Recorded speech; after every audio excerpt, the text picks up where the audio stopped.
we have two lines been drawn. Ian, who's chatting away. Oh no, that's all over YouTube. Shall I edit that out? No, I won't. Okay. By YouTube. By YouTube. Ian says bye. 3y plus 2x equals 12. That's this line here. You've got that on your piece of paper if you open up to this page. Well done to those that managed that task. Okay. So this one here, look. 3y plus 2x is equal to 12. And we've got y equals x minus 1. Now, you may well be used to seeing... Should I move you to the front now?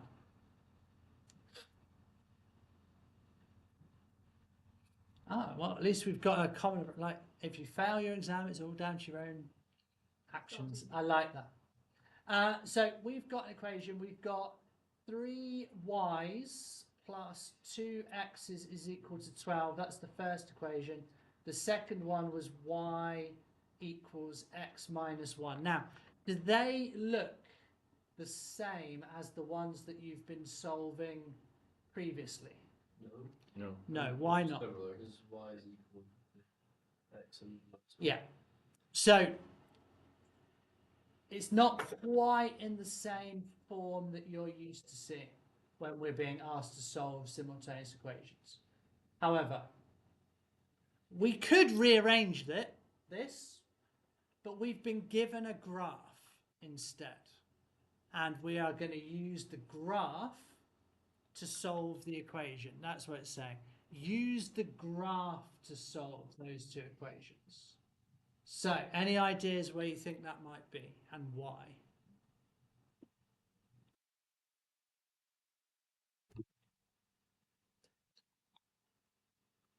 Okay. That's the work with the Okay, so let's take it just a step something we've talked about before. What is a line?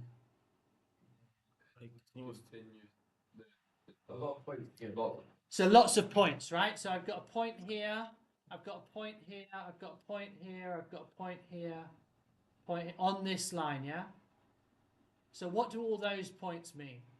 Well, this is 7 and 8. So 8 for x, y is 7. Does that work? So 7 should equal 8 minus 1. It does. What about this point down here? It's 4 and 3. So when x is 4, y is 3. So 3 equals 4 minus... That works. So all of these points work on this line here. And this line here is another point, yeah? And another point, and another point.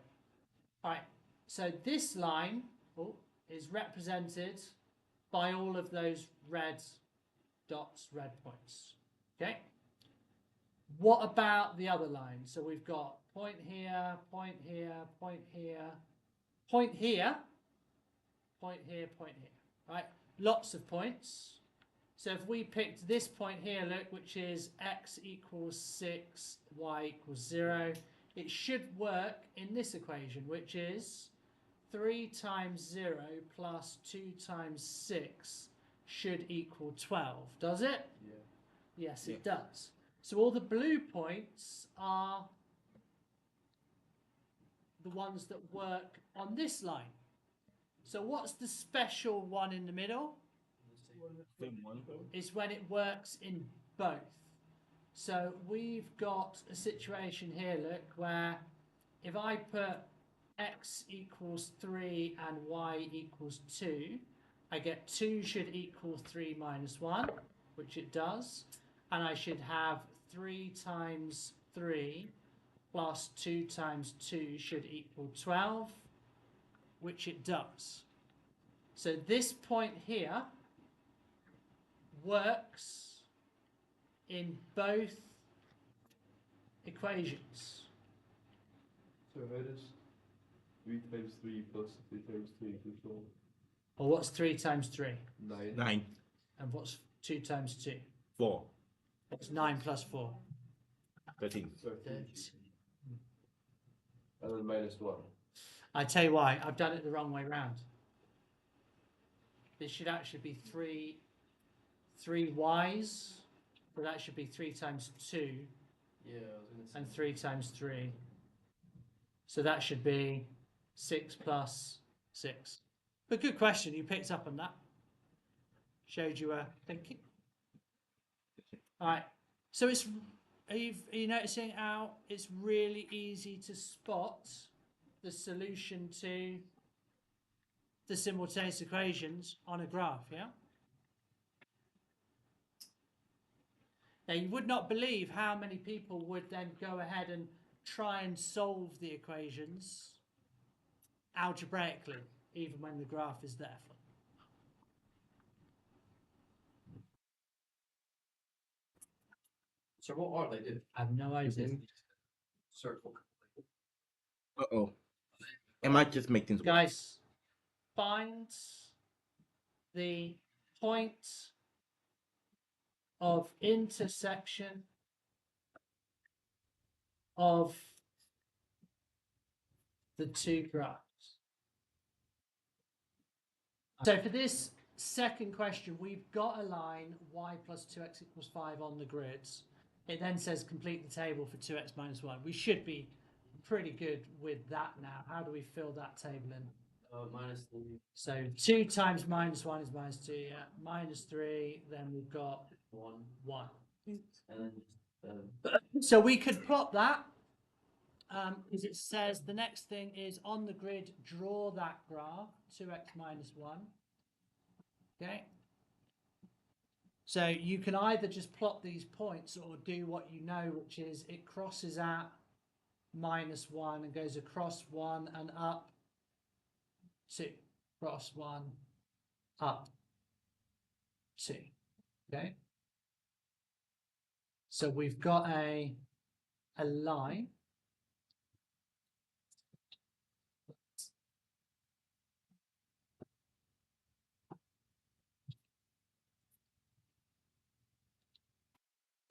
So you can see now why your ability to deal with straight lines and draw straight lines from before is now really important.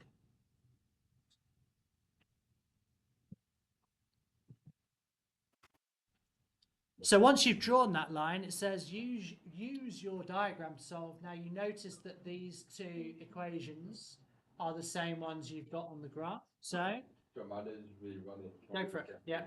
So we're just looking for that point there, isn't it, where it crosses. So we identify that point, and it is at 1.5 and 2. So your values are x is 1.5 and y is 2. And that should work in both equations. That's that. Okay. So we've got one here. Both lines are drawn. The diagram shows the graphs of half x plus 2 and 2. Now, although it's not necessary, it's good knowledge to have which line is for which one. So I'm going to highlight this one yellow. That's the first one. And I'm going to highlight this one blue. Which one's which? Which equation goes with which line? It's more of a test from Yellow's the first one. Yellow is the first one. What's your reasoning for that? Y is equal to 1 over 2 plus. How did you make the link between that one and that one? What was obvious to you? Well, there's how steep the gradient is. How steep the gradient was? Anything else? Y equals That's going on. going up. But this one could be, we just don't know yet. I would say there's also a plus 2, it crosses at 2. So it has to be kind of that one. But yes, that one's the yellow one. This is the blue one. We still need to look more at the standard form of the equation, by the way. But what's the solution to those two equations then? So y is equal to 3. It's not like wrong. Exactly, and x is equal to 2, yeah? This point here, so x is 2, y is 3. Nice and simple. You really have to solve it. No, that's it.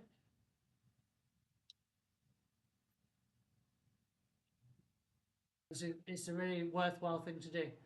So let's have a look at doing the algebraic one. It's going to be a harder process though, but it's a good point. What's the point? Well, using the graphs, definitely. If you've got the graphs, use the graphs. Definitely, definitely.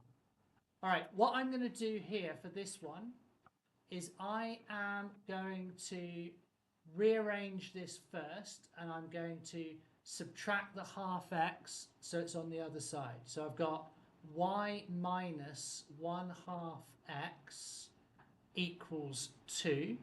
That's the first one. And the second one is still going to be 2y plus 3x is equal to 12. Why did I do that? It's like the same formula. Good, yes. It's the same format. So we've got all the x's and y's on one side. How would you go about solving this one then?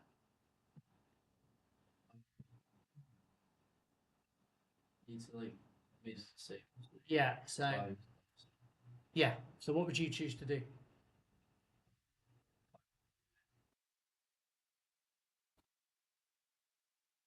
Two different. Well, could we make either the y's or the x's the same by just multiplying one of them? You can just So should we just times this one by 2? So the new number 1 becomes 2y's minus 1x equals 4. And number 2 is still 2y plus 3x is 12. So what do we do now at this stage? you find like the differences between Yeah. x and the 4. And So the y doesn't change, but the answer goes up 8. The x's have gone up from -1 up to 3 is 4. So we know that 4 x's must equal, so x is 2. And then which equation do you want to use? I'm going to use x equals to, second one, why? Use the first one, it's easy. Tells you y equals. That's what we want. So I'm going to use it in number 1, so y equals 1/2 x plus 2. So y equals 1/2 times 2 plus 2, which is 1 plus 2 is 3. 3. So we get x equals 2, y equals 3. Is that what we got with the graphs? Yeah. Yeah. Which way was easier? The first way. First way. The graphs. But you can see how you can do it both ways. Hopefully that's all right. Okay, gentlemen. Here's another slight new method, but it kind of makes sense, which is we are looking for the intersection of the point, the intersection of the two lines. So this is checking that you understand that where two lines cross, we can also find it algebraically. So what do we know? Well, we know that the x value and the y value work in both of them, yeah? Does that make sense? Makes sense. So we know that the y value here is the same as the y value there. And we know that the x value is the same as the x value. So can I say that if y is equal to y, then 4x minus 8 has to equal 2x plus 3. Does that make sense? yeah. What if that? Yeah.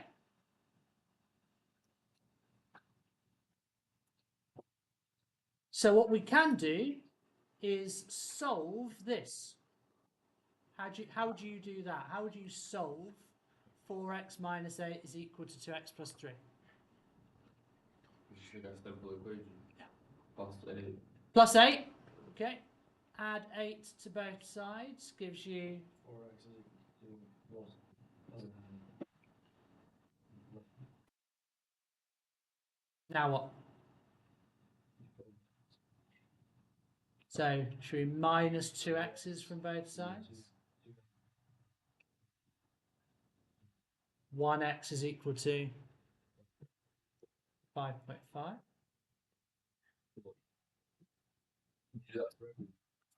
You can if you rearrange them, but we'll do that afterwards, Toby. It's a good thing to do as well.